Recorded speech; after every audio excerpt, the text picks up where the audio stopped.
আমাদের অভিযানটা চলে।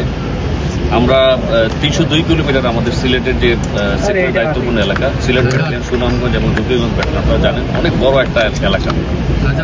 এই এলাকাগুলোতে আমরা সারা বছর কিন্তু 24/7 আমরা কিন্তু রাত এবং দিনে আমাদের বিজিবি হেডকোয়ার্টারের যে নির্দেশনা অনুযায়ী আমরা কিন্তু প্রতিনিয়ত এই অভিযান পরিচালনা করছি। মাদক বিরোধী অভিযান, চোরাচালান বিরোধী অভিযান। এবং আপনারা জানেন যে সিলেট ব্যাটালিয়নে গতকালও কিন্তু প্রায় 3.5 কোটি টাকার মালামাল ধরা পড়েছে গতকাল।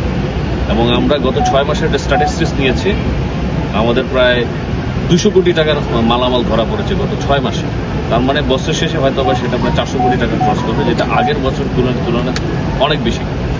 আপনারা জানেন যে এই চোরাচালানের বিষয়টা কিন্তু প্রতিনিয়ত চেঞ্জ হয়। যেমন আগে এক সময় ছিল, বছর দেড়েক আগে গরু এবং মহিষ পাচার হতো, পরবর্তীতে চিনি আসলো এবং বর্তমানে দেখা যাচ্ছে যে গত ঈদেও কিন্তু গরু মহিষ পাচার করতে পারেনি আমাদের শক্ত অবস্থানের কারণে, এবং অন্যান্য যারা আইন শৃঙ্খলা রক্ষাকারী বাহিনী আছেন, লোকাল প্রশাসন, ইউএনও, থানার ওসি এবং সবাই কিন্তু আমাদের সহযোগিতা করেছে। একসাথে আমরা কাজ করার কারণে কিন্তু গত ঈদে কোরবানিতে কিন্তু গরু মহিষ খুব একটা আমাদের কিন্তু আসতে পারেনি, আমাদের খামারিরা লাভবান হয়েছে। সচেতন করতে পারি, তাদের সাহায্য দরকার। আবার সাংবাদিক যারা আছেন, আপনাদের কিন্তু বড় একটা ভূমিকা আছে, মানুষকে বোঝানো, সংবাদটা লেখা, লোকাল পত্রিকা বা জাতীয় পত্রিকায় লেখা, যাতে সবাই সচেতন হয়। এই প্রচেষ্টার মাধ্যমে লোকাল প্রশাসন, অন্যান্য আইন শৃঙ্খলা রক্ষাকারী বাহিনী, বিজিবি সবাই মিলে যেন আমরা এই মাদক এবং চোরাচালান প্রতিরোধ করতে পারি, সেই উদ্দেশ্যে কিন্তু আজকে এই অনুষ্ঠানটা আমাদের করা। জানেন 8 কিলোমিটারের মধ্যে আমরা সরাসরি অভিযান করি, আর 8 কিলোমিটারের বাহিরে যদি অপারেশন করা হয় আমরা কিন্তু পুলিশ এবং আর্মির হেল্প পাই। এবং গতকাল যে অপারেশনটা ছিল প্রায় 3.5 কোটি টাকা, সেটা কিন্তু আর্মি আমাদেরকে হেল্প করেছে, যেহেতু এটা আমাদের 8 কিলোমিটার অনেক ভিতরে, প্রায় 30 কিলোমিটারের ভিতরে সীমান্ত থেকে। তো আমরা পুলিশ, আর্মি এর সহায়তাও কিন্তু আমরা তার ভিতরে অভিযান করি। ইভেন 8 কিলোমিটারের মধ্যে যে আমাদের মোবাইল কোড করতে হয়, এই যে ইউএনও সাহেব আছেন, ওনারা কিন্তু আমাদেরকে এসি ল্যান্ড বা ম্যাজিস্ট্রেট দিয়ে হেল্প করেন। অনেক সময় ইউএনও সাহেবরা কষ্ট করে রাত বিরাতে কিন্তু আমাদের সাথে যায়, তো ওনারা কিন্তু থাকাটা আমাদের অনেক সুবিধা হয়। ওনারা আমাদেরকে হেল্প করে, যেখানে বিজিবি এবং লোকাল প্রশাসন থেকে ইউএনওরা কিন্তু মোবাইল কোড পরিচালনা করে, সেখানে পুলিশ থাকে, ম্যাজিস্ট্রেট থাকে এবং বিজিবি থাকে। এইভাবে একটা কম্বাইন্ড এফোর্টের মাধ্যমে কিন্তু আমরা সীমান্তবর্তী এলাকায় এই চোরাচালানটা কমায় নিয়ে আসি। আরেকটা প্রশ্ন ছিল,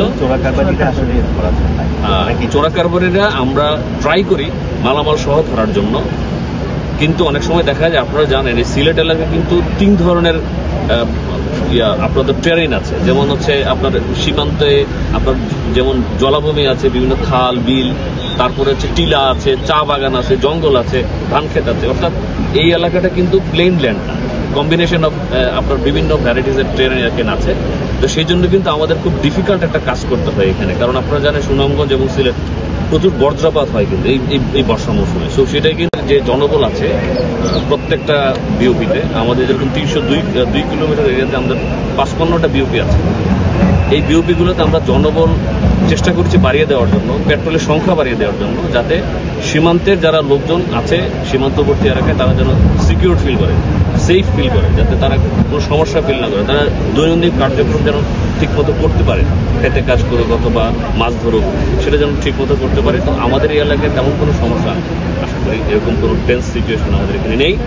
আমরা প্রতিনিয়ত এলাকার লোকজনের সাথে যোগাযোগ রাখছি এবং এরকম অ্যাওয়ারনেস প্রোগ্রামের মাধ্যমে তার নিশ্চয়তা দিচ্ছি। একটি প্রশ্ন হচ্ছে যে সম্মিলিতভাবে আমরা কিভাবে এই বিষয়টা থেকে পরিত্রাণ পেতে পারি সেটা নিয়ে আলোচনা করব।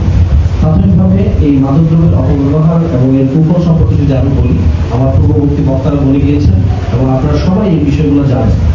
সবাই জানার পরেও আমরা বারবার যখন এই বিষয়টি নিয়ে আলোচনা করি, তখন এই জিনিসটা আমাদের মধ্যে গেঁথে যায়। এই জন্যই আমাদের এই আলোচনা। মাদকদ্রব্য এমন একটা জিনিস যেটা খুব সহজলভ্য, এবং এই সহজলভ্য এই বিষয়টার জন্যই এটা আমাদের যুব সমাজকে ধ্বংসের দিকে নিয়ে পদ্ধতি, তাদেরকে বোঝানো, তারা কোথায় যাচ্ছে না যাচ্ছে, কি করছে, এই বিষয়গুলো কিন্তু আমাদের দায়িত্ব।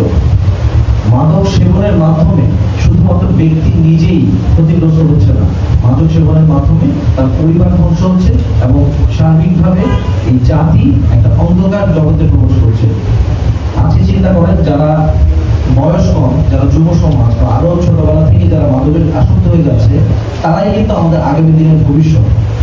তারা যদি ভবিষ্যতে গিয়ে যখন তাদের সময় হবে বয়োজ্যেষ্ঠ হিসেবে বড় হয়ে যখন তারা এই দেশটাকে ধরার জন্য তারা বড় হয়ে যাবে, তখন কিন্তু তাদের মধ্যে তাদের যে এই দেশের হাল ধরার যে অবস্থা সেটা থাকবে না। তারা নেশা তাদেরকে ঘিরে ধরবে। আমাদের উচিত এই বিষয়গুলো মাথায় রেখে আমার সন্তান কি করছে, আমার আশেপাশের লোকজন কি করছে তাদেরকে বোঝানো, এই বিষয়টা কুফল সম্পর্কে জানা, এবং যে কোনোভাবেই এই মাদক সেবনটাকে যেন আমরা কোনোভাবেই অ্যালাউ না করি।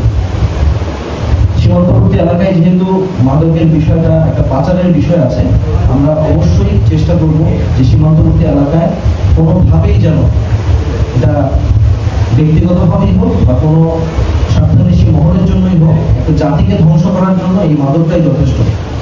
ছাড়াও আমাদের আরেকটা পার্ট ছিল যেটা আমরা এখন বলছে যে আমাদের মাদক, আপনারা জানেন যে আগামীকাল মাদক দ্রব্য অপব্যবহার অবৈধ পাচার বিরোধী আন্তর্জাতিক দিবস, আগামীকাল 26 তারিখে। সেই উপলক্ষে কিন্তু আজকে আমরা সবাইকে একটা মত বিনিময় করছি যাতে আমরা সকলকে এনগেজ করতে পারি, সকলের প্রতিষ্ঠা। আপনারা জানেন আমাদের এই সিলেট সেক্টরের 3টা ব্যাটালিয়ন, সুনামগঞ্জ, সিলেট ব্যাটালিয়ন এবং জকিগঞ্জ ব্যাটালিয়ন, প্রায় 302 কিলোমিটার এলাকা আমাদের দায়িত্বপূর্ণ, বিশাল এলাকা, অনেক বড়। আমাদের যে জনবল দিয়ে আমরা সীমিত জনবল দিয়েও কিন্তু আমরা আমাদের দিন রাত 24 ঘন্টা আমাদের বিজিবির যারা সদস্য আছে তারা চেষ্টা করে যাচ্ছে মাদককে প্রতিরোধ করার জন্য, চোরাচালান প্রতিরোধ করার জন্য। আমাদের গত 6 মাসে জানুয়ারির 1 তারিখ থেকে আজ পর্যন্ত আমাদের প্রায় এই চোরাচালান বিরোধী অভিযানে 180 কোটি টাকার মতো অবৈধ মাদক আমাদের ধরা পড়ে। ধ্বংস কিন্তু মাদক যেগুলো আমাদের ধ্বংস করে দেয়, এরকম মাদকের কিন্তু আমরা ধরছি। তো আমি আমার পূর্বের বক্তা যারা ছিলেন ইমাম সাহেব একটা সুন্দর কথা বলেছেন যে আমরা যারা মাদক ব্যবহার করি যে লোকগুলা, তারা কিন্তু পরকাল আলাদা জবাবদিহি করতে হবে। তো সেই জিনিসটা আমরা মাথায় রেখে আমার ছোট ভাই, আমার চাচাতো মামাতো সবাই যারা আছে আত্মীয় স্বজন, সবাই যদি এর মধ্যে কেউ না কেউ যদি মাদক নেয়, আমরা কিন্তু সবাই জানি এটা, তাই না? তো তাকে বোঝানো, পরকালের কথা বোঝানো, হয়তো ইয়াং বয়সে অনেকে সেই চিন্তা থাকে না, একটু বয়স যখন বাড়ে তখন পরকালের কথা আমাদের মনে হয়, তাই না? বাট এটা যদি আমরা ছোট যারা আমাদের আছে তাদেরকে যদি বোঝাই যে তুমি এই রাস্তায় গেলে ফেরত আসার সম্ভাবনা খুবই কম, তাহলে কিন্তু তাকে সতর্ক করার দায়িত্ব আমাদের সবার, তাই না? ভেরিফিকেশন হয় তখন কিন্তু এই ভেরিফিকেশনটা অনেক সময় এই কাজের কারণে হয়তো সে তার বয়স যখন 18 ছিল, 21 বছর বয়সে যুবক, সে এত কিছু খেয়াল করে একটা মামলা তার হয়ে গেছে মাদক দ্রব্য ব্যবহারের কারণে অথবা পাচারের কারণে। এটা কিন্তু তাকে একদম বৃদ্ধ বয়স পর্যন্ত, মৃত্যুর আগ পর্যন্ত